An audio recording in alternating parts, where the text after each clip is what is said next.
Hey,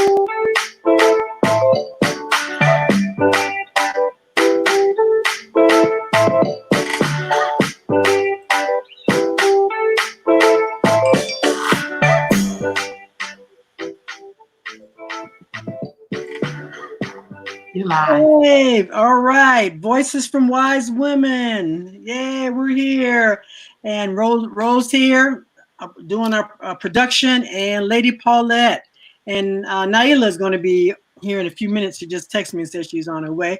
So welcome to Voices from Wise Women. Today we're going to be talking about traveling with a purpose. But you know, before we start, we always do 30 minutes of meditation to bring everyone into the room, also to give you a chance to take some deep breaths, because I know for some of us, this is the only time we have, you know, a chance to really relax and bring yourself into the room. So we're going to do our 30 minutes of meditation or calming down. Our intentions for today, which I always pull a card, and our intentions today say, I deserve the best and I accept it now. All my needs and desires are met before I even ask. So ask and you shall receive, right? And it says, my healing is already in progress. So whatever you're asking for and your healing, it is already in progress. So we are going to take our 30 seconds to bring ourselves into the room and take a deep breath. So I'm going to hit my singing bowl, and then we'll just close our eyes, take a deep breath for 30 seconds, and then I'll hit the bowl, and then we'll be back into the room and we'll be ready to start. All right, so here we go.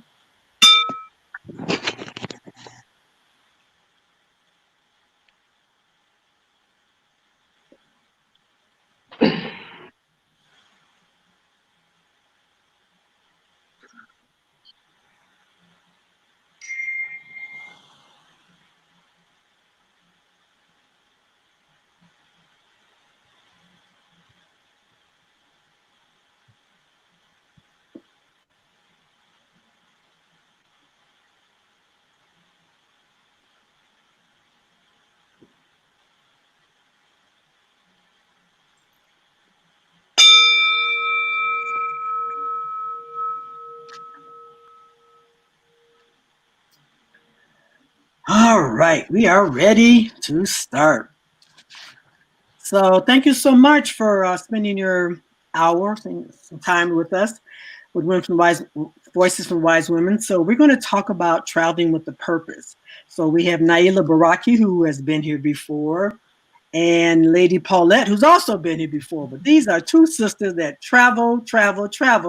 And God, I hope to, you know, grow up and be just like them. But when they travel, they always travel with a purpose. And Rolanda, who, oh my God, Rolanda travels all the time. So she's going to be in and out, but she can definitely chime in about traveling and what it's like to travel with a purpose. So, Lady Paulette, introduce yourself and tell us about who you are. Oh gosh, hi, greetings, Shquestra, Sister Naila and Sister Ro. I'm Paulette Harris-German, affectionately known as Lady Paulette. I'm born and raised in London in the UK, but my spiritual home is the USA, although I'm not so sure at the moment. I'm an actress, a presenter, a producer. I produced some documentaries, assistant directed some movies. And I've written 2 one-woman plays, and I'm a mother to 2 adult sons and 1 million community children and nephews and nieces and so forth. And yes, I love to travel. Yep. All right. Naila, tell us about you, sister. Hey, everybody. Hi, so I'm Naila Baraki, and I am a naturopath, a psychologist, and a creative strategist and life coach. My method is holistic, and under that umbrella, I'm able to help people. I love helping people create a business, but I do realize over the years of working with people that you cannot sustain your business. You can't develop your business without developing your own personal self. It doesn't work. And so, you know, I'm vested in helping people, you know, develop, you know, themselves. I am a mother, boys, grew up with all boys, have boys, married 32 years. and I have a 102-year-old young mother.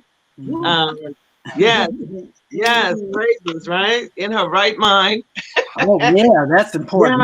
Yeah, and doing, and doing well. So we'll talk about that with the travels, because that was very important for traveling to do this healing work, because we're healers, all of us in our own way. Right. So happy to Well, be here. Thank you. thank you. Ro, you want to chime in a little bit?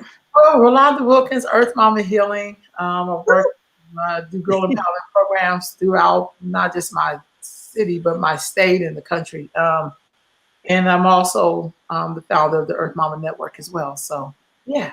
Thank you. So everyone subscribe to Earth Mama Network. Please. Subscribe, put the notifications, like it, spread the word. And then Ro has programs every day. So every day there's different programs on. So please check them out. They're really, really good.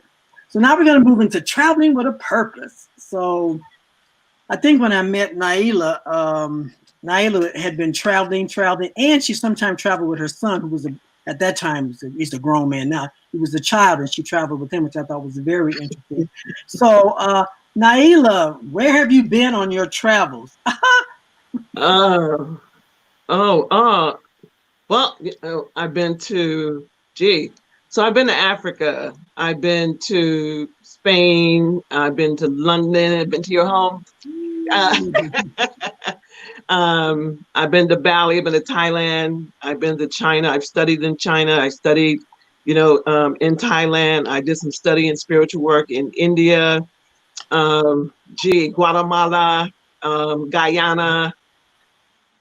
I don't even know. I thought about writing it down. It's like I love this show because it brings everything. It brings everything up. I did a lot of traveling in Mexico, especially and through Guatemala, because when I was injured, when I lived in Southern California, they had come to the end of their healing. But one of the sisters that I knew, she lived down near the rainforest, and they had Native American women healers that she took me to. So that was a major purpose, because I had an arsenal of medication that I could have been a pharmaceutical drug dealer.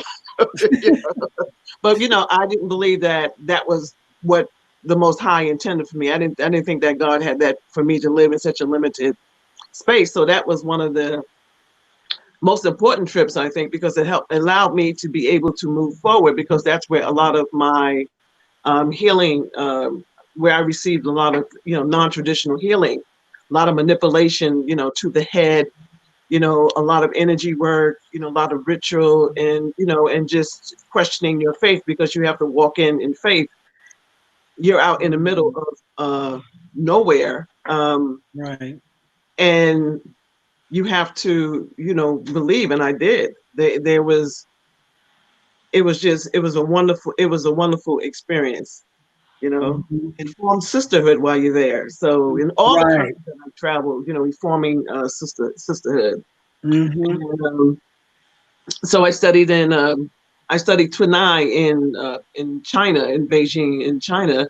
And I even stayed in the Chinese community so that I could be immersed, because I walked over to the hospital. You had to be working in the hospital during the first part of the morning, and then in the afternoon you were in the college for herbal herbal medicine. Right. And and that was amazing. That was amazing. And also coming into other countries, as a Black woman, which no one has ever called me a Black woman or an African American when I'm traveling. It was always Africa. We see you, we know you, and they just wanted to know if you live in the States, where are you from? And of course, if you say New York, then they have lots of questions, and they get very excited. They want to know, is this true? If something else is true, or that. So when you travel, they always recognize you as an African. Always. I have never, once they find out, they know you're from somewhere different, but you still are an African, and then you're in their country. And they also like the idea that you want to learn about them. You're not coming to take anything away that you're not going to share in your own home. So in India, they had, the Ayurvedic, I always mess it up. Right. But you know, I studied some of that, and I was doing some yoga, and the teacher said to me, he said, "You are very big." He said, "Yet so flexible." You know, and they want you to stay. You know, they wanted me to stay, and they will teach you back then. This was in India in the early 90s. They would love for you to stay. They would teach you for free as long as you're willing to take it back to your people for, you know, for healing. Okay. And it's one of the most surprising trips outside of in Catalunya, Spain, outside of Barcelona, was to go up into Montserrat and to see the Virgin Mary and the baby child that they called Jesus, you know, and she's, you know, she's black and adorned with gold, and it's just so, you know, beautiful, and it's not easy to get to. You can take a train, but eventually you have to take a rail car up into those mountains, and it's just splendid. You know, and all these monks, they teach you to come in and see Holy Mother. And Holy Mother is black, and they understand that history.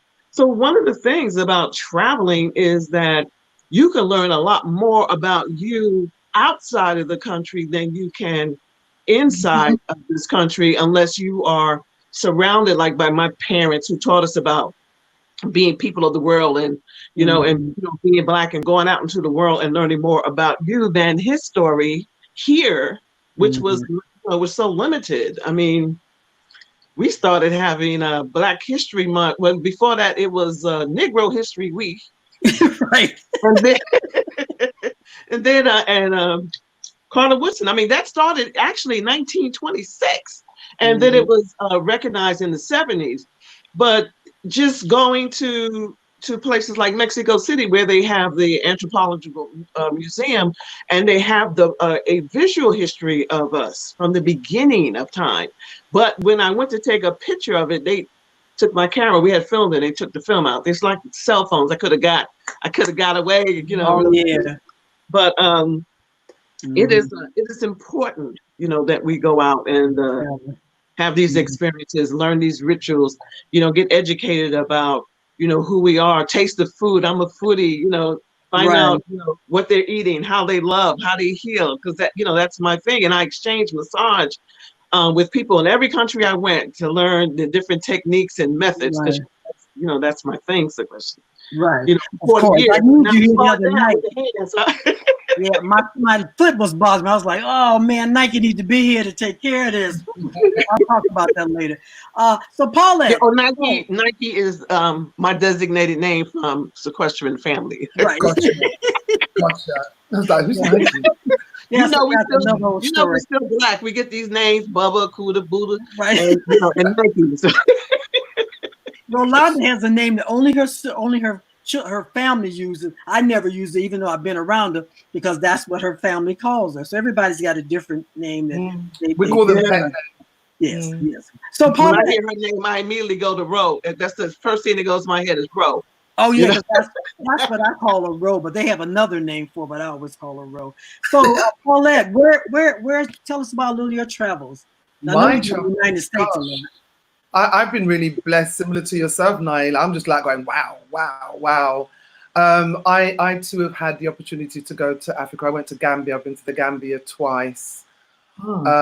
Being in Europe, I've been able to go to Spain. I've been to Italy. I've been to Holland, Denmark. Oh, okay. France, Scotland, Wales. Right here in London. I've been to India, like yourself. Wow. Across America, I've been to Washington, Maryland, Baltimore, New York, Connecticut, Atlanta, where I met you. Yeah, I think that's about it. I've been to Canada, I've been to Jamaica. Definitely LA. Yes. Yeah, definitely LA. Definitely. Love Jamaica, yeah. Yeah, my heritage is Jamaican, so I've been back there a few times. Exactly. Yeah, so it's been, but a lot of my travels come through my performance, through film, personal development as well, similar to yourself, Naila. Yes. Through work, I've had to work in France. I was really fortunate to be a part of the opening and closing ceremony in India for the one and only ever Afro-Asian Games, which took place, Oh, wow. gosh, many years ago. Yes. That was incredible. Talking about doing exchanges, Naila, we were doing costume exchange. I was working with an organization called Mahogany Carnival Arts. Yeah. So we did the exchange on how Asians make carnival costumes versus how Trinidadians make carnival costumes. So we did the exchange, and then we wore the costumes in the opening and the closing ceremonies. That was fantastic. Also, similarly in Ireland as well. So yeah, Beautiful. Beautiful. That is beautiful. Yeah, I love being in Jamaica. I love being in the mountains of Jamaica. I wish I could have stayed up there. well, that's where we're from. I'm from St. Anne's, so yeah, up in the Oh, hills. It's lush. Yes, Bob Marley territory. yes, yes, Yeah. yes. Wow. It's very lush, very beautiful, relatively Yes. peaceful versus what's happening down in the town and so forth. Yeah. Yeah, it's So, a different world. okay, so Ro, I know you are a Cuba fan and everything else. So and Ro goes back and forth across the country every year. So she's definitely hit everything. I think have you hit every state in the United States? Almost every state. Okay. Wow. Almost every state. Yeah, I'm real close because I even been up in the Montana and I've been all up there. Okay. Yeah. So yeah, I've probably been every state. So, So when I travel, for me, it's a the way travel has set up for me. Either it was for work when I worked for the Birthing Project, or for me, I have this mission of going to places where there are people of African descent specifically. So, for instance, I've been to Mexico a few times. I went to the part of Mexico where they had people of African descent who was there as a part of the first wave and the third wave. I went on a delegation with some women out of Chicago. They were going to study the third route in Mexico, which we went to Yanga and Veracruz and some other places. I did some hiking. And it was just really nice. Got a chance to connect with with Mexicans who are of African descent, but I learned a lot about them not being able to say they were African. So for me, it's always a different kind of experience because I want to know what was really happening with people, not the generic political stuff, but what is it like in here? And I was in a town where it was like the man looked just like my uncle, and I was like, "Oh my God, you black?" And he was like, "You black too." So it was just because I had never seen a Mexican that was black before. Because I'm from California, Mexicans all day long, but they're not gonna admit they have African ancestry. So that was awesome. The same thing in Cuba. Been to Cuba probably like over maybe like 12 times. Love Cuba, love the people, rich history. And the Cubans have a lot of strong traditions and cultures, and a lot of them are steeped in African traditions. And very proud. So you meet somebody who may not look per se African, but they can tell you where they people from. So that was very impressive. But I also worked in a Latin American medical school in terms of bringing African Americans to go to school down there to learn about the medical school. And so that was one of my ties there. Also in Honduras, in Cuba, I met a Garifuna person, Dr. Luther. Yeah. I love that. Yeah, I love the music too. And so he's Garifuna. Some people say Garifuna, some people say Garifuna. Right. And these are people who in the slave trade beat the British, beat the Spaniards, was able to preserve their culture. They have their own African language. It took me a while to learn Bwiti Bonafi because they don't use a lot of vowels. And so, you know, my lips was like, but they worked with me. So I got Bwiti Bonafi. But it's also very proud African people. They know their whole history. So every time Luther comes to California, I always gather up a bunch of young people so he could sit and tell them their story of his people because they speak their Garifuna language. And I remember being in their village and the elder wanted to talk to me, but they refused to talk to me in Spanish, which was great because I didn't speak it, but they wanted me to speak Garifuna. And I was like, I'm not a Garifuna. I would love to. So they got somebody to translate, but the person was asking, well, why don't you speak, you know, Garifuna? And I was just like, because I you know, it'd be like kind of moments where you have to be like, I'm from the Estados Unidos, like, you know, like I'm from the United States, so I'm speaking this broken English. I'm so sorry, but they were just very nice and warm and loving and all that great stuff. So been all over the place, but all the places I've been, Brazil, been to Brazil, love Brazil. Largest population of Black people outside of Africa is Brazil. Did some work down there. Plus, my mother's father is Afro-Brazilian, so it was nice to go and to see, because I always would get mistaken Brazilian when I would travel. I'd be like, that makes sense. That's like an educated guess. You know what I mean? If you have to be honest about it. Definitely been to Africa, been to Ghana several times, been to Nigeria, been to Togo, been to South Africa. South Africa to me was the most like the United States because their histories are so parallel, but most people don't know that. And when I was there, I was working with over 1,000 Black girls in South Africa and a few colored girls sprinkled in, but in America, they would be Black. You know, like I get to learn all the political stuff because that's what I like to do when I travel. But I also, like in Honduras, I help to build clinics too as well for the good for the people. So for me, my mission is to go to those places where we are, you know, in our latest form and see how I could be helpful and vice versa. So in all of my travels, been to China, I didn't find any Black folks when I was there. I was in Hong Kong. So, you know, but they was real nice. I felt like I was in Gulliver Travels because I'm tall. And there was people looking up to me and I was just like, okay, that was very nice to me. So, you know, I like to figure out, for me, part of my mission is to reconnect with us no matter where we are. I've been to Paris, but I didn't do a lot in Paris. And I made one stop in Britain, but didn't do a lot. So, but I know that there are Black people all over this place because I always would meet people that's from these countries. So for me, I think that's, for me, the part of the healing in the African diaspora for me is to reconnect to us no matter where we are and to have an exchange to how we can help each other and to see each other as family, because we really are a family. Right. So, yeah. I've heard people that have traveled around, they were saying that when they go to different countries, when they're Black Americans or they're Black, that the countries are very open to them versus when I hear Europeans go, because of the attitudes that they have when they go to those countries, how they're treated.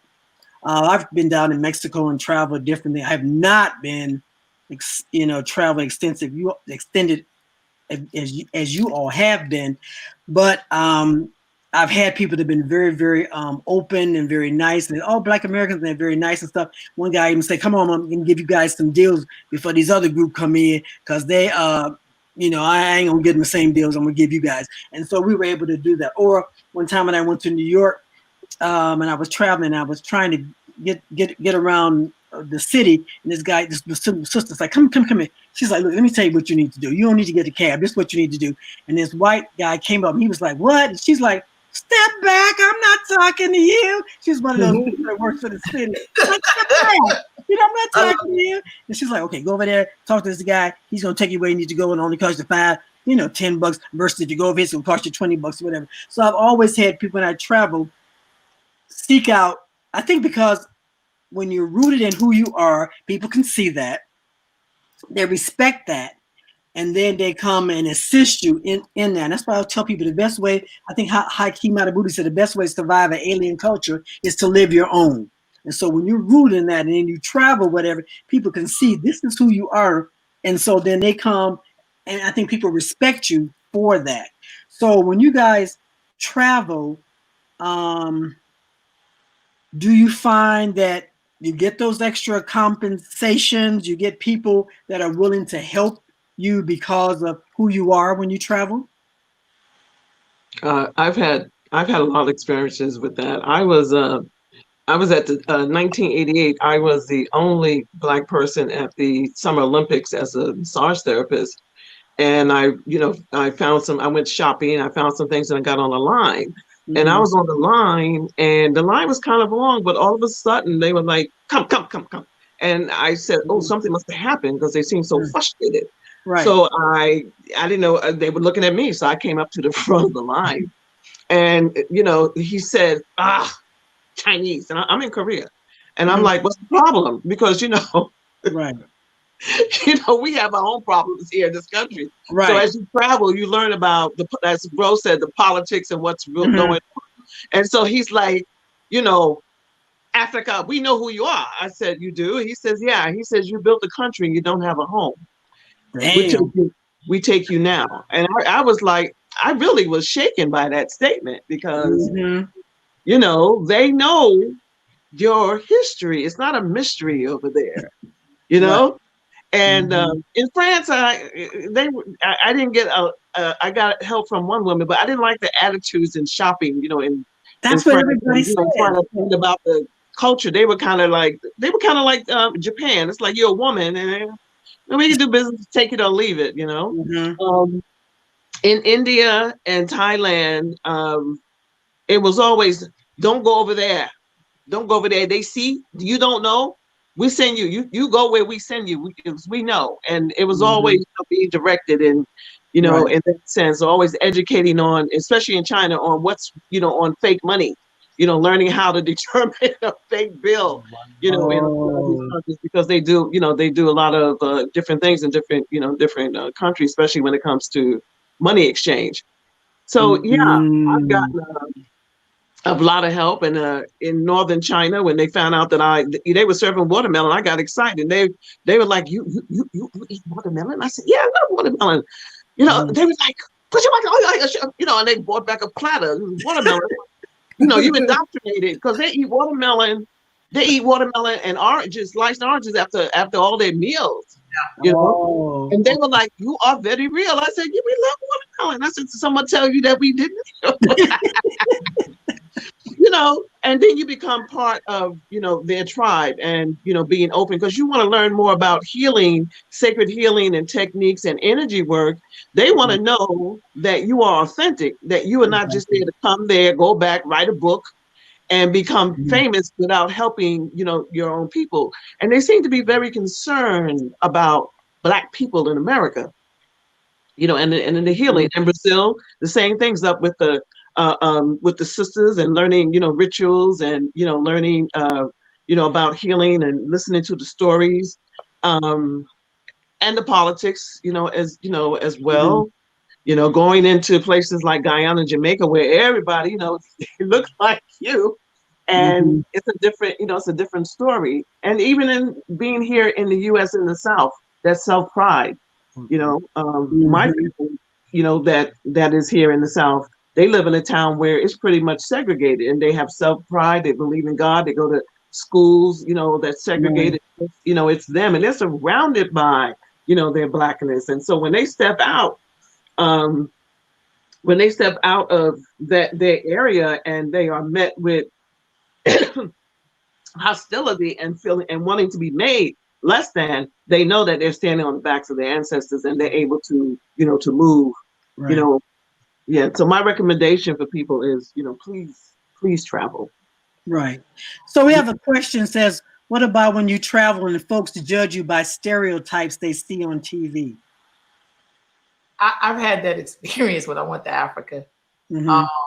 when I was in Ghana, because they're getting so what I always tend to remember, because I'm you know, I tend to remember that the same dog that bit me bit you too. So the same way we get fed stereotypes Right. about people being poor in Africa and all that, they got the same stereotypes of us too in terms of us being crazy and loud. They watching the Real Housewives, they Right. listening to ratchet rap music of now or whatever. So, but I also think that's a great time to educate. You know, so I've been in Africa where people thought that I was Oprah Winfrey in terms of like the status, like you must be rich, and then it's like I no hold up, you know, the same way that somebody would do me, like, hold on, because that's the Right. culture that I come from. So I think those are perfect opportunities to educate people. And usually when you do that with people, they'll have more respect for you. Like that's Mm-hmm. been my experience. But I've had people say some stuff, or I heard the N word when I was in Africa, but it was like they thought it was a term of endearment. And I had to explain to them that I don't come from that culture. That Right. the same way y'all have tribes over here in America, we have that too. Like, you know, you Mm-hmm. can't say that where I'm from. That's offensive. Let me explain to you why.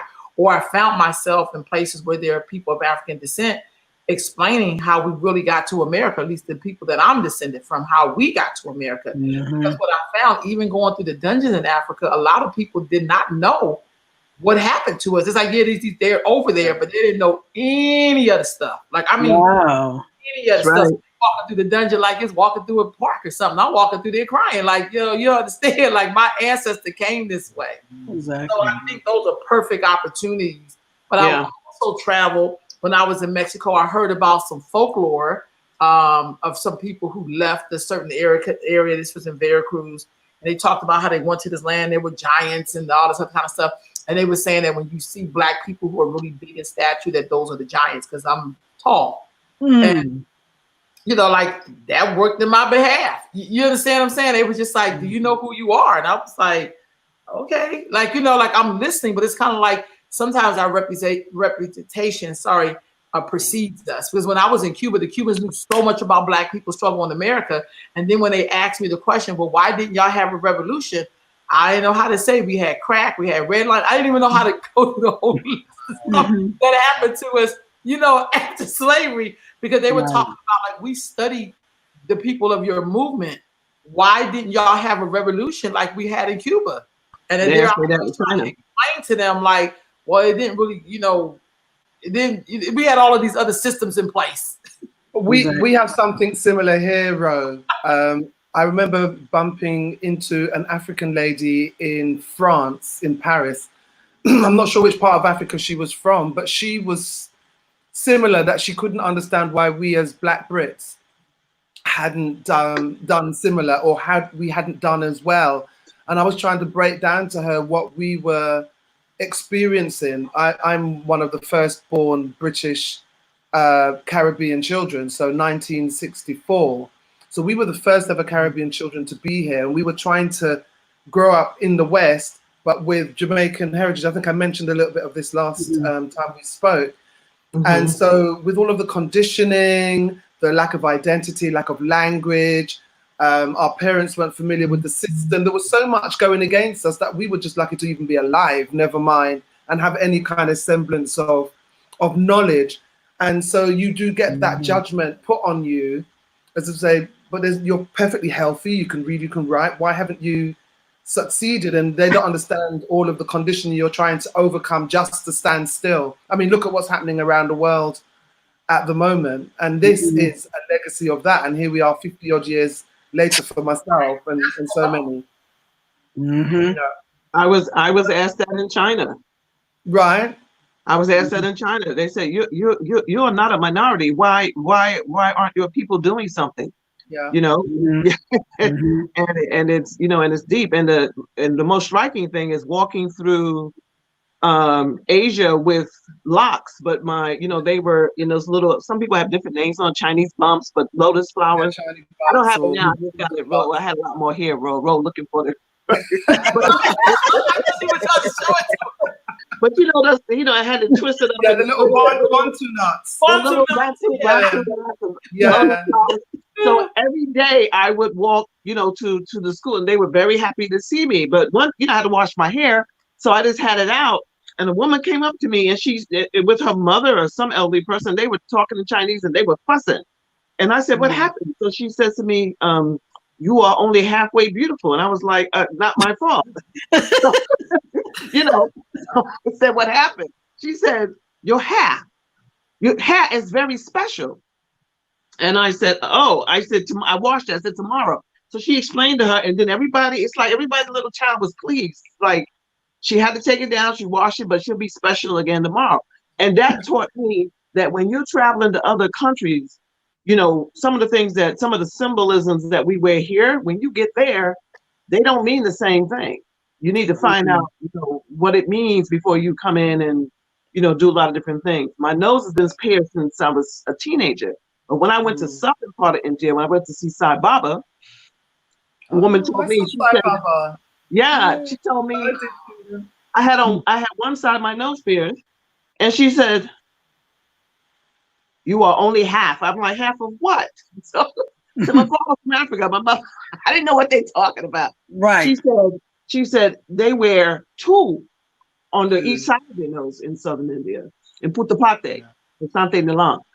So I went, problem solved. I went and got one of the little stick-ons for the other side, because I wasn't going to pierce my nose and, you know, out of the country, but because I didn't want people staring, because they were staring at me. She only have one side, you know, she is not complete. I'm like, well, okay, got to be careful, you know, with the customs, because you can't walk in with, you know, with your with your, you know, with your aunts and things, and you don't know what it means to, you know, to them. When I was in Bali, I wanted to bring I had a gingham, you know, that black and white gingham plaid. So I wanted to wear, lady says, whatever you do, don't wear black and white plaid. I said, why not? So she said, holiest temples, that, you know, with orange on the outside, it's all the plaid. And so when you wear that, they think that you have come, you know, to serve in the holy temple. And if you're not, it's an insult. So I'm like, oh, wow, I didn't bring that. But you know, it's a matter, you have to educate yourself when you step into other people's home. You're absolutely right. We had a similar experience in Barbados when we were there as part of a bridal party, and it's forbidden to wear camouflage in Barbados. You can't wear camouflage anything, not t-shirt, not trousers, or nothing. That's preserved solely for the army. And so we're there bopping through Bridgetown, and my friend had on a camouflage t-shirt, and we got stopped by just the lay people on the street saying, you cannot wear that here. And we just wear it over here in England, just as fashion. Even in America, you just wear it as fashion. In Barbados, you can't do that. Yeah. Yeah. So that's one of the things we need to learn about before we enter somebody else's country. We need to. Yeah. I think one of the the most significant trips. Sorry, go, Ro. Oh no, you go, please. No, I was just going to say one of the most significant trips was my first trip to the Gambia, and it was similar to, you know, in Ghana at the moment they're having the Year of Return. In Gambia they had an initiative called the Homecoming, and it was set up for Africans in the diaspora to come home who had felt displaced. And President Jammeh, who was president at the time, not so much now, it kind of went a bit pear-shaped for him, but he put on this whole week of festivities for those of us who wanted to come back and find out, you know, reconnect with our heritage and our roots. And it was an amazing experience. And we were able to go over to what was known then as James Island. And during that trip was when they renamed James Island, which is the island where the slaves departed from to go, or to be taken, should I say, to the Africas, to the Jamaicas and so forth. They renamed it Kunta Kinte Island, and a lot of people weren't aware of that name change has taken place. So there's a lot. Yeah, I was able, you know, you've got your locks, Naila. I have locks under my wrap, but I cut my first set of locks in 2006, and I promised I would take them back to Africa, and I had that opportunity to do that, and was able to put them back into the sea in the Gambia on James Island. So it was really very spiritual experience.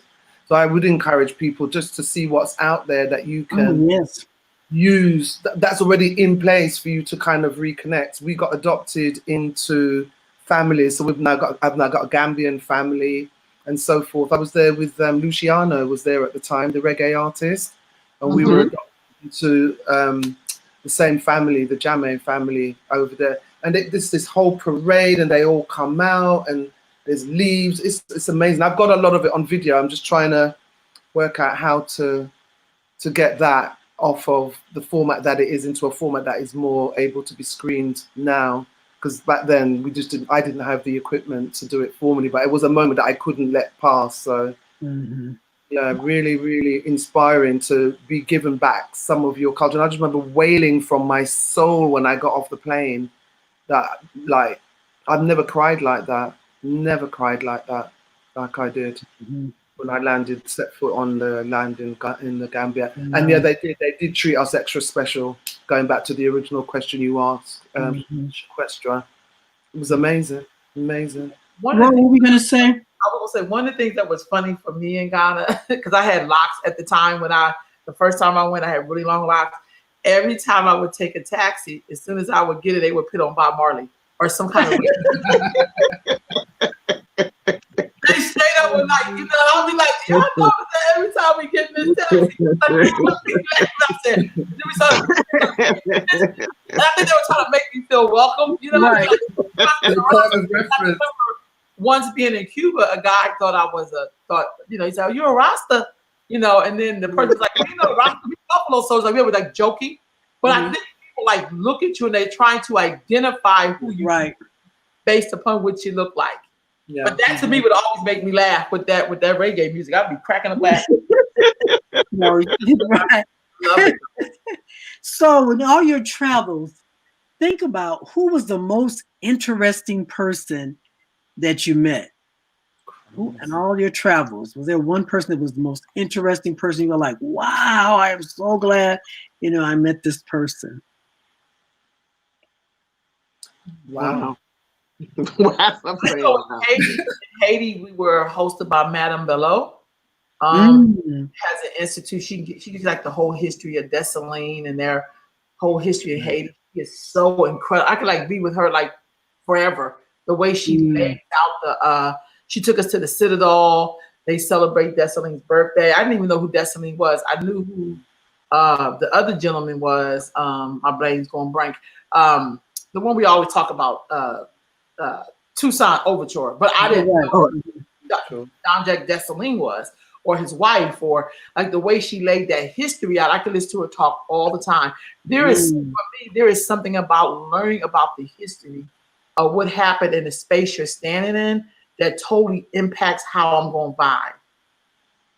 You know what I mean? And I can tell if I go somewhere like this ain't feeling right, I'm probably not supposed to be here. And but I've been places like I'm supposed to be here. And then I found he's like, oh my God, that's why I'm here. So for me, I love learning the history. Like I want to know what's here. I want to know the history. Type of person who gives you that when you go to Haiti. Like I've done a couple of trips, and she's been like our tour guide. The way she laid that down, you just feel so just proud. Like Haitian people have such a rich history to be proud of. Like there's a reason why Haiti is where it is. But the rest of us, we don't know. We can't even come to its aid. We don't even know how to defend Haiti. They paid the price for their freedom. Yeah, yes, they did. So I'm thinking of Madame Bello. Freedom came right after the United States. So why are they still being held hostage? Right.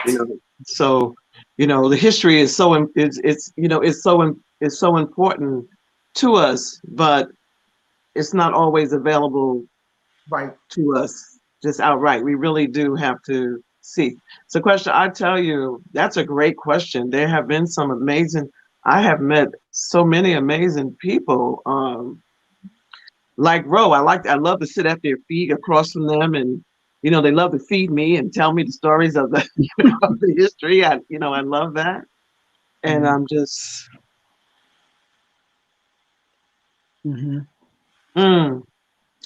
that's a good one, because it would be easier to ask in my travels in the United States.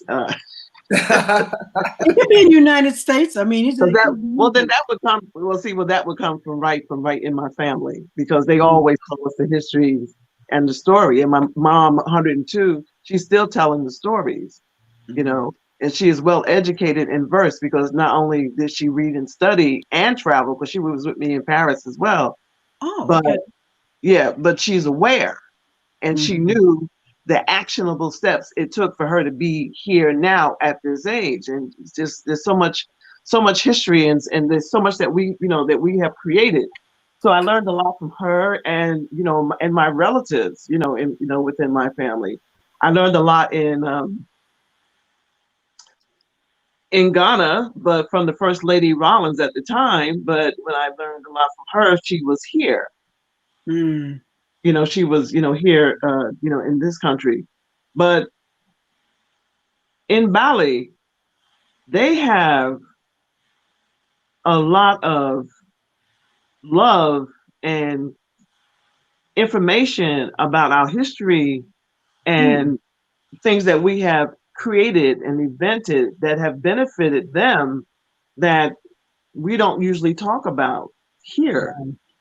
So that's really interesting, when we travel, that we can learn so much about things that we have contributed to that is not taught here, because his story doesn't have it deals in lack of limitation. I could say it that way. Right. Yeah. So. Yeah. My grandmama. Anybody interesting? Well, it may well be embarrassing for you, my darling, but you Me? Revolutionized. Yeah, absolutely. You revolutionized my life. You came into my life, was it 1998, when I was a naive mum to these little boys that were just boys. Right. And I was in the middle of my studies, and I just had this little window between doing my theatre course before going to university, and just thinking I can't afford a holiday. Right. But it would be nice to do something. And then the trip that Jackie Michael organized to Atlanta, the African American women on tour, Right. came to me. Right. It came to me via a newspaper here, the Voice newspaper, which is a tiny little classified ad that I happened to just go through the paper from front to back. And it was this tiny ad that Jackie took out. And I read it. I thought, oh, this sounds amazing. And long story short, I was able to put it together by the miracles of faith and so forth to get the money to go. It's quite expensive. But you might remember, Shquestra, I was really ill. And you were the first speaker on the first night that I was there. And you spoke about Louise L. Hay. And you can heal your body. And I went up to Shquestra after, and I goes, I've got to find out, a little bit more about what you were talking about on the stage. And God love her, she stood there, she had all her stuff in her suitcase, and she unpacked the whole suitcase, dug out the book, and turned to the ailment that I had at the time. And I just remember reading. I can't even believe I'm able to share this with you, Shquestra, because it was transformational for me. And I read my ailment, what the mindset was that was causing my ailment, and what the affirmation was. And I just remember bursting into tears, like in front of her, snot everything. And she just like, it's all right, sis, it's all right, sis. And she packed everything back. We've been friends ever since. But most importantly, I never had to have the operation that they wanted me to have. As a result of that introduction. So that was not only an introduction into how we can heal ourselves, but also what it is like to be a Black woman surrounded by Black female love. If you know, there's a campaign on social media at the moment, if you've seen it, you post a photograph of yourself saying, I'm a Black woman and I do not tear women down, and so forth and so forth. Right. Yeah. But you guys, yourself, Jewel Diamond Taylor, Dr. Maya Angelou, Jill's a friend of ours. We love her. We love Jill Diamond. That's what I was born into when I met yourself via Sister Dr. Sandra Richards back in 1998. And it was about stepping out on faith, because I really did not have the money to go. And, I found £50 that my mum had given to me when she moved back to Jamaica. And I was like, you know what, based on this £50 note, I'm going to Atlanta. And I did. And I met yourselves. And then I ended up volunteering the following year in LA. I've never looked back. I just met so many amazing women. That's how I came to be a part of PATH. African American Women on Tour was a fabulous. Maria Dowd. So much fun.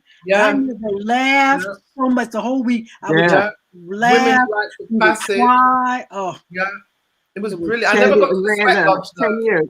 I missed the Sweat Lodge, so I still to come. I love Sweat Lodge. But honestly, it was transformational for me on so many, completely coming from a Black girl in Britain, going back to some of the stereotypes. You meet in America, they're like, oh, they're Black people in America, in England. I'm like, yeah. Exactly. Thousands and thousands of us, you know. Go to Jamaica, so funny. Jamaica. You're too British to be Jamaican. You're too Jamaican to be British. You just don't fit anywhere. So coming to Atlanta was just mind-boggling, mind-blowing to me. And my thing was to hear you all speak.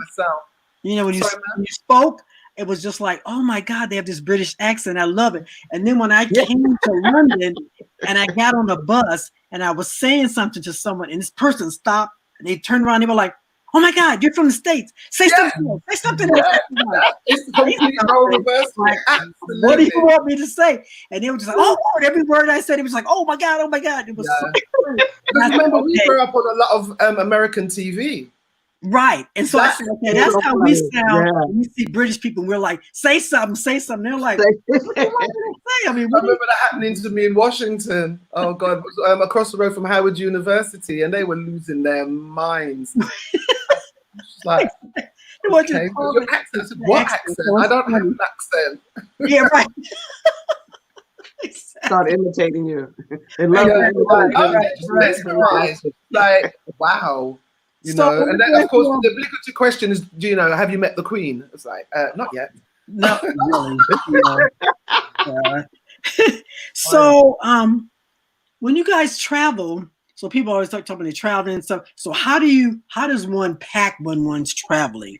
Because you don't want to have a whole lot of stuff, but you want to have your right stuff. So does it depend on where you're going, or do you have like certain things that you do when you when you pack? You know, you got to have this, this, and this, or how does that go when you're ready to travel?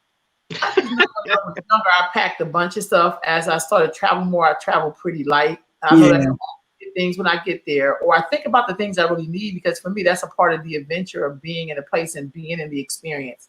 So, because that's how you learn to grow for me. So I know people who travel, I'm like, girl, why you bring all this stuff? You're not going to wear 5 shoes. You're not road trip, one duffel bag. We're going to wash clothes once a week.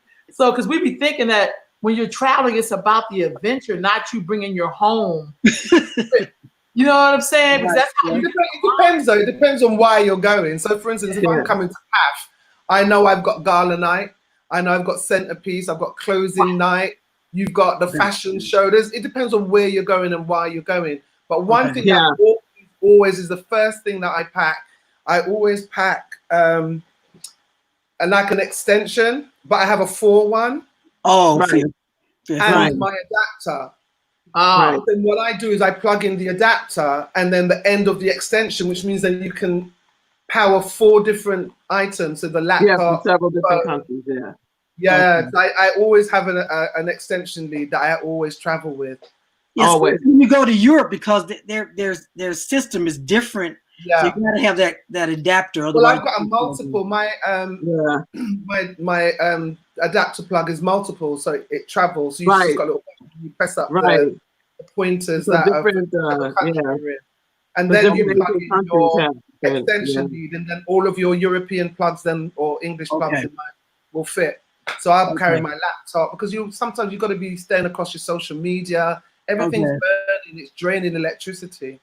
And so then you just need to also, it only means that wherever you're staying, you only have to take up one of their sockets as well if you're in somebody's house. Oh, okay. I thought about Nigeria where they had the electricity, so you had to have a backup generator, because I stayed in somebody's house. Or the government, like, come on, everybody running, plugging all their stuff real quick. For like a couple of minutes, a couple of hours, you can put up all your stuff. Like, oh, wow. And I'm glad you said that, Ro, because you've also got to have your portable charger as well. Yeah, even some of your days can be so long. Oh, wow. Yeah, and if you don't bring it, you don't know how far you may have to travel to try to find one, or how much it's going to cost you. You know, that's true. Oh, so I haven't mastered traveling, but so light. But usually, sometimes I bring my American clothes and I do some exchanges, because I wear a lot of clothes of the culture.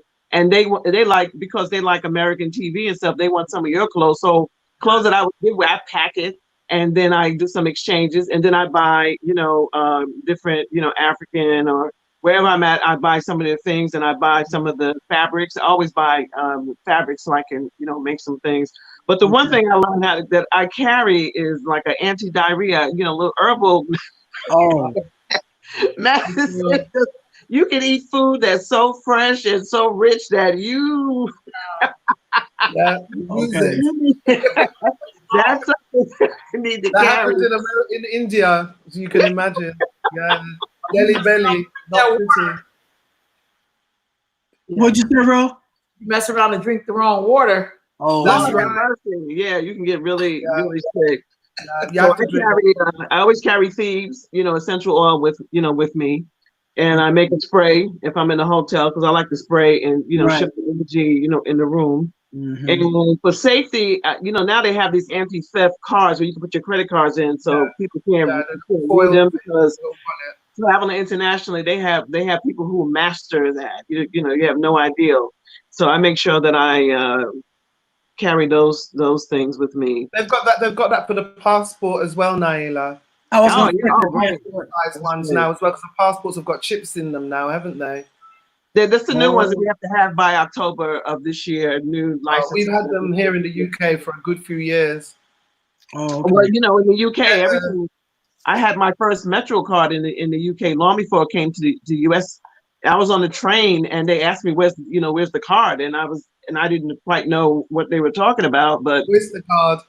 yeah, I had to get that cleared up. Otherwise, I may have, They don't take cash on the bus here anymore.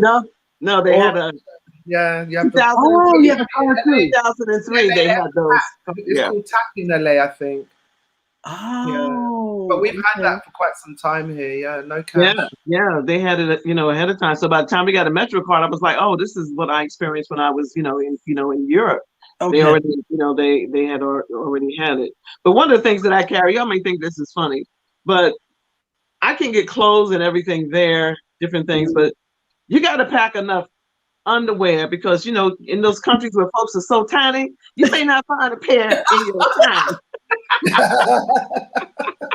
So my thing is, I feel you if though. you ain't bringing nothing else, bring an abundance of underpanties or underwear, whatever you want to call it. And I would say always check the weather, because when I first went to South Africa, I went in our summertime and it was their winter time. I was so cold. I had to clothes. It was like I could be in Africa to be this cold. Right. It was their winter. It was the middle of their winter. I was like in the mall, like, yeah, I'm gonna need to get that coat right there. But that sounds like California in February, my darling. Yes. Rain. It's freezing. Yeah. I had to learn that the hard way. Yeah. And they lie. They say it never rains in Southern California, but it's a lie. It Right. rains. It doesn't rain in the summertime. That's why we get all those fires. But it gets cold at night. We lived there. Yeah, it It's cold. I lived there for 17 years in Shquestra still. You lived there longer than that. Mm-hmm. Well, if you come to San Francisco in August, you're gonna be frozen. Yeah. Oh my goodness. August? You cross the bridge and it'll be warm and hot and sunny. And Yes. Yep. Yes. So you better have a jacket, boy. I'm telling you, because you're in the middle of the ocean somewhat. It's an island. It goes out. So it's cold in Frisco. It's cold. Right. I missed my opportunity to get there, so I'm gonna have to work on that again. I missed my lift. Well, thanks for the heads up on that, because I did not. I was surprised because I came from San Diego. Yep. From San Diego up north, and I was surprised. What is wrong with this thing? I was surprised that it was so cold, but I'm so excited because y'all had the BART. I'm riding the train. I'm so. It's one of the things I missed about New York, so I really. Right. So San let me ask you a question. So you travel alone, you travel in groups. Which do you prefer? Do you prefer traveling alone, or do you prefer traveling in a group? It depends. Yeah, I'm about to say It depends on the group. Okay. I'm a tall lady as well, Ro.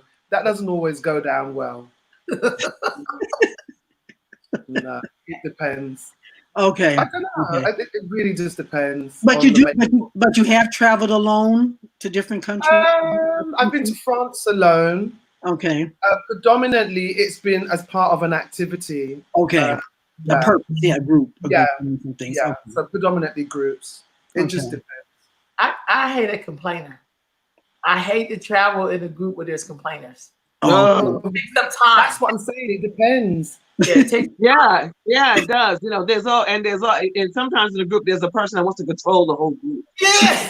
You put them on a time. Yeah, we'll be here for this, and then we have to get back to this. No. It's similar to going shopping in a mall with somebody. Everybody's got their own agenda.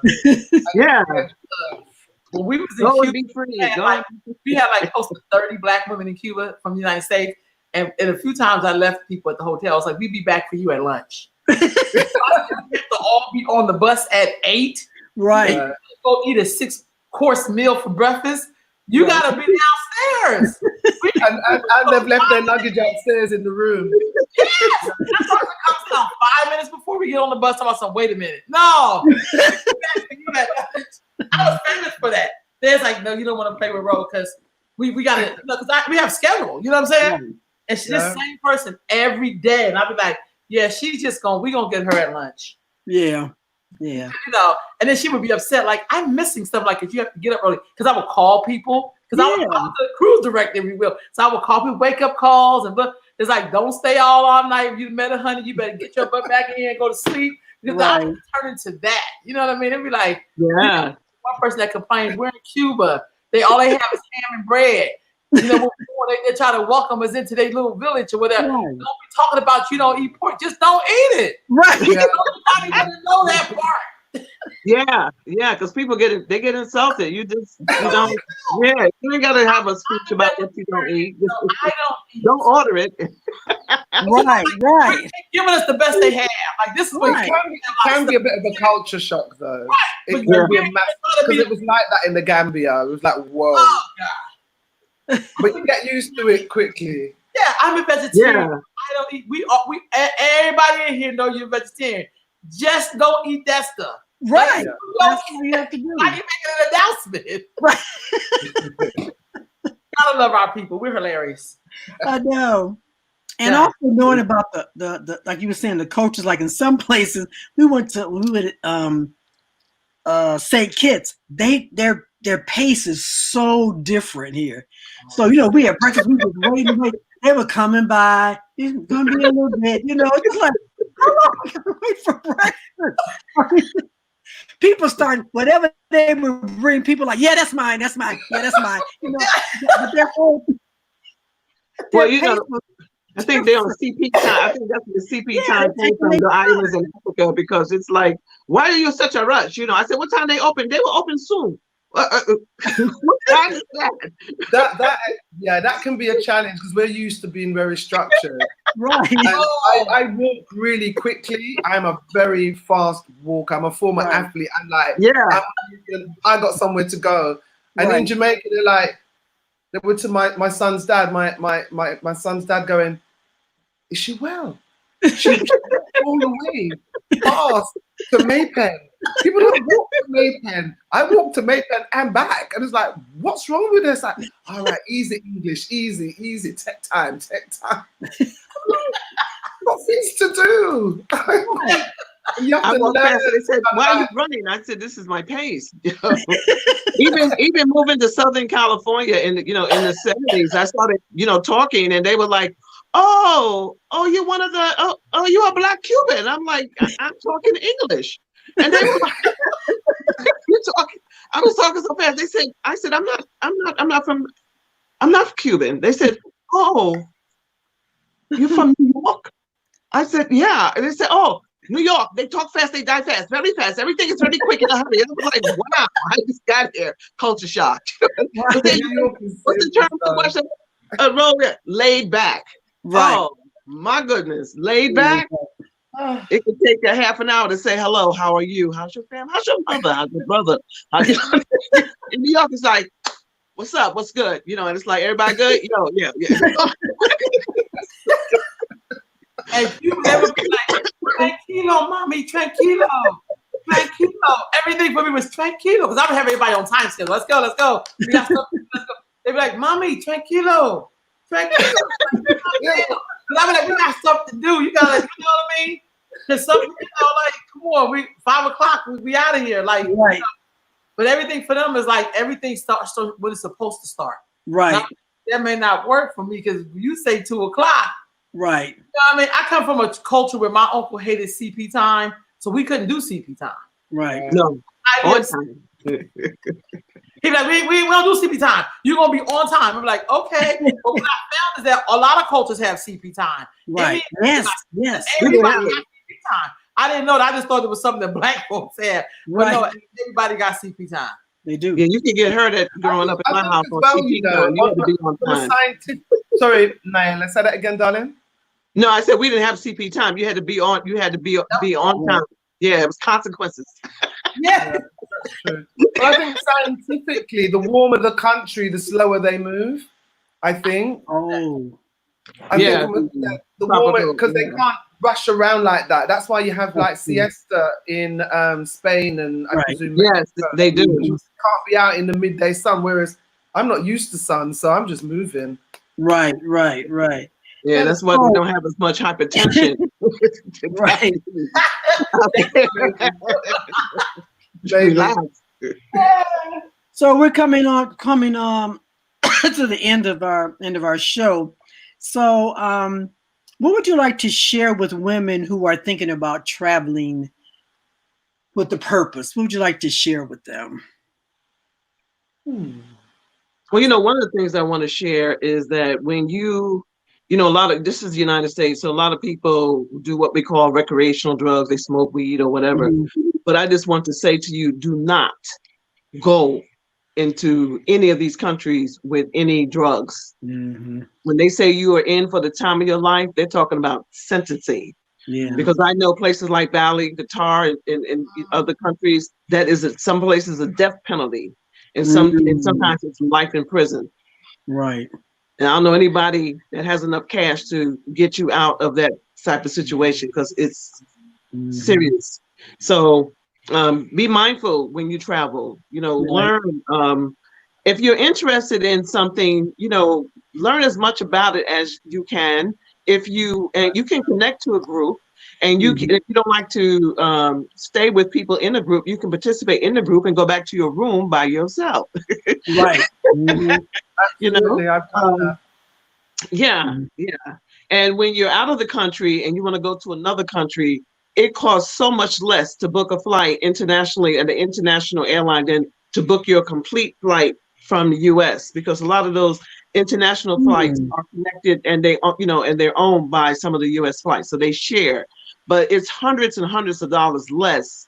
Like, for instance, from Bali, I was going to Australia, where it would cost me, I could get a flight for $98.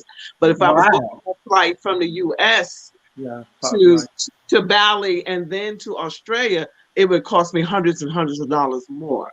So I learned that unfortunately I didn't get there because while I was in Bali in Australia, it was burning already in November.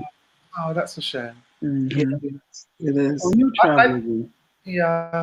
I think for me, it's knowing, like Naila says, is doing that research and knowing why you're going, but just being open, just being open, like just saying open to opportunity.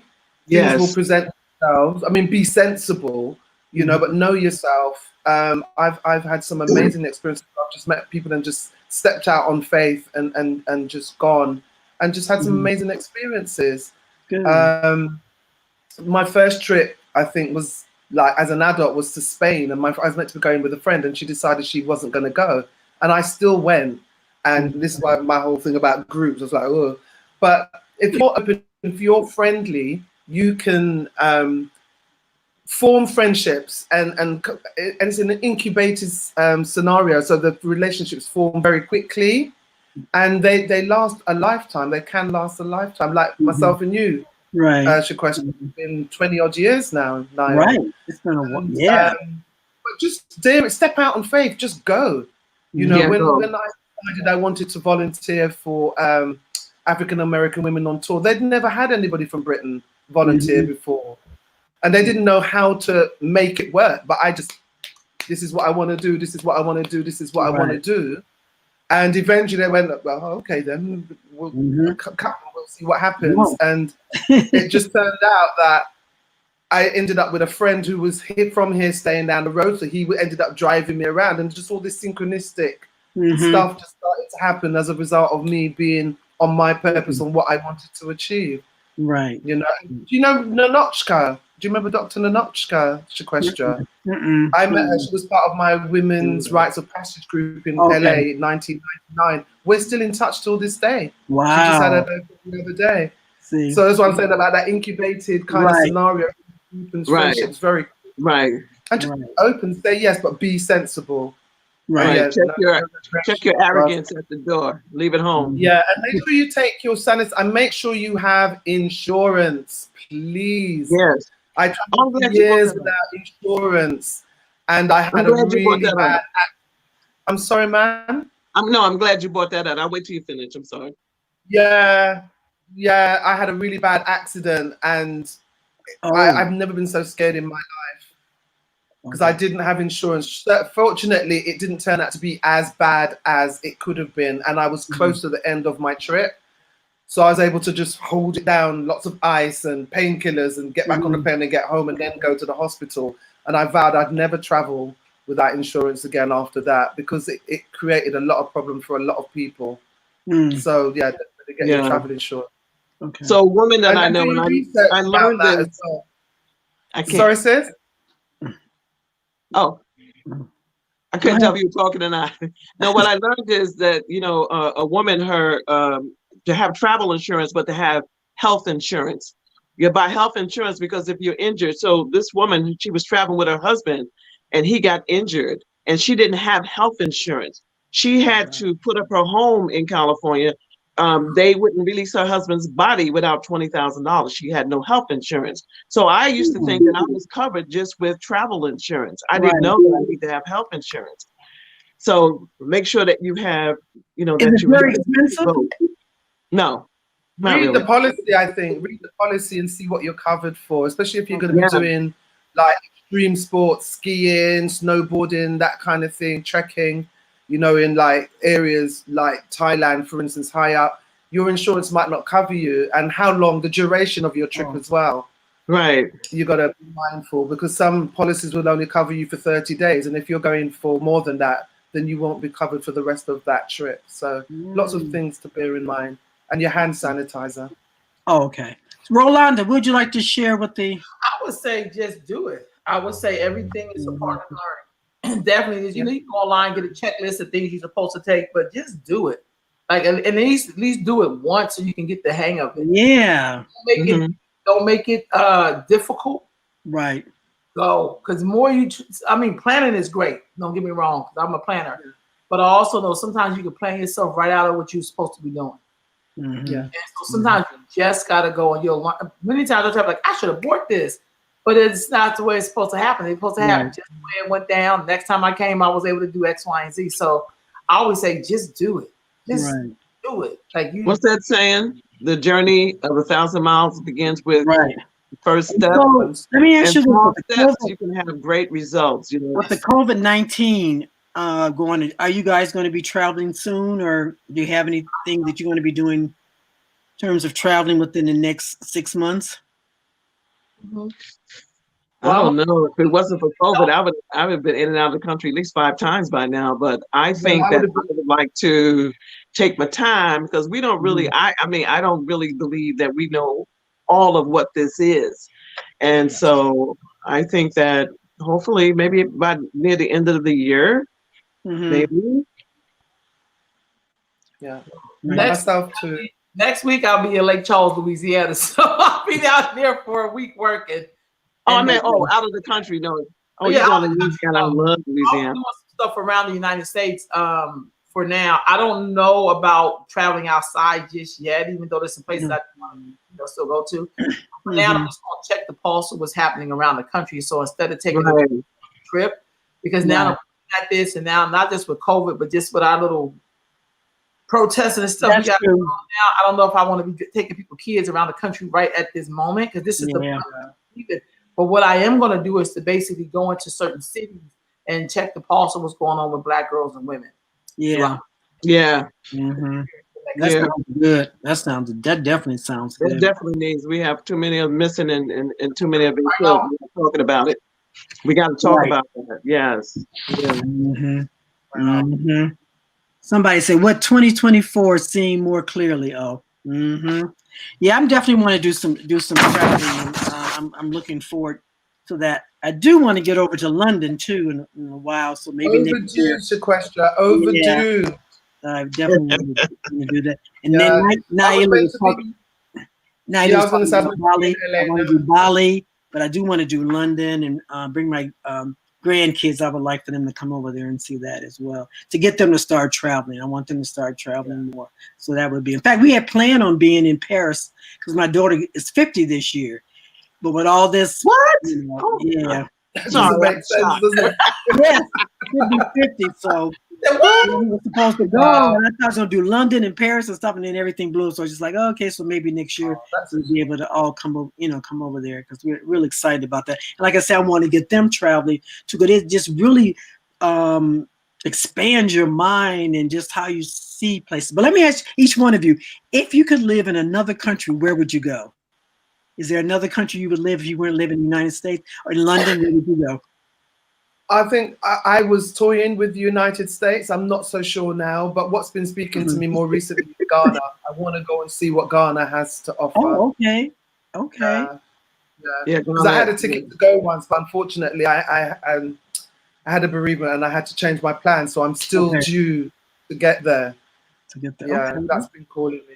Wow. But I think it's so important important never return to question Ghana. about the young people traveling, getting young people traveling as early as possible. Both my sons are pretty well traveled. They've both been to Africa and America. That's good. My eldest has just done a charity ride from London to Amsterdam with his girlfriend and come back last year. And it really just, their whole vocabulary, how they see the world, how they interact with the world and other cultures, very, very different take on it all. Right. Naila, where would you go? I don't know. I was listening to her talking about Amsterdam. Amsterdam is you know, is pretty hip. There's so many people in Amsterdam from around the world. There's a lot of diversity there. Yeah. You know, I don't know. Maybe it's that African jungle person inside of me, but I could live well in Bali. I can live well in Bali. And Thailand is not too far. Australia, Africa is not too far. It's easy. It's accessible. They have, so much organic food. People are welcoming. Yeah, and it's not expensive. At this time. Right. Right. Huh. Okay. I think I can live there. I believe I can live there. Okay. Huh. So, Ro, where would you go? Wherever it is, I want to live on the beach. So, hello. Yes, I want to live on the beach. So, if that's the Cape Coast of Ghana, I don't know. Like, if that's, I don't know. But I gotta live where there's some water because I'm a water person. I'm a water baby. Yeah, I really am. That's what I want. Ooh, that sounds good. Definitely sounds good. All right. So, any more? Okay. Will we be in Houston? No. One thing I am looking for. I don't have to buy. Well, I am coming out your way, Shquestra. I am coming out to the West Coast. Oh, okay. I'm coming out your way, and definitely to Houston, and see the family there as well. So okay, that sounds good. I got a feeling that even this year, if people get a chance to see family in other parts of the country, it's probably going to be more meaningful than it's ever been. Yes. Yeah. All the pandemic and then the rioting, it's like just to be able to hug your family, it's going to be very different than it's ever been. Yeah. Yes. I think you're right. You're right. So I just want to thank you guys so much for really sharing your stuff. I feel invigorated. I'm ready to travel with me and all. I love coming on the show. It brought back so many memories. You're reliving all of this. I feel like it's waiting all over. Just having the conversation. Check out Earth Mama Network. Subscribe, like us, and so thank you so much for coming. And thank you for what you do, Rolanda. I appreciate it. And so thank you, Rolanda. Thank you, Shquestra. That dedication. I used to go with you in the morning, Rolanda, for breakfast. You be in the car talking. Yeah. The news. So are we off or we still live? So we'll be right. Yeah, just hold the phone, y'all. All right. Thank you. All right.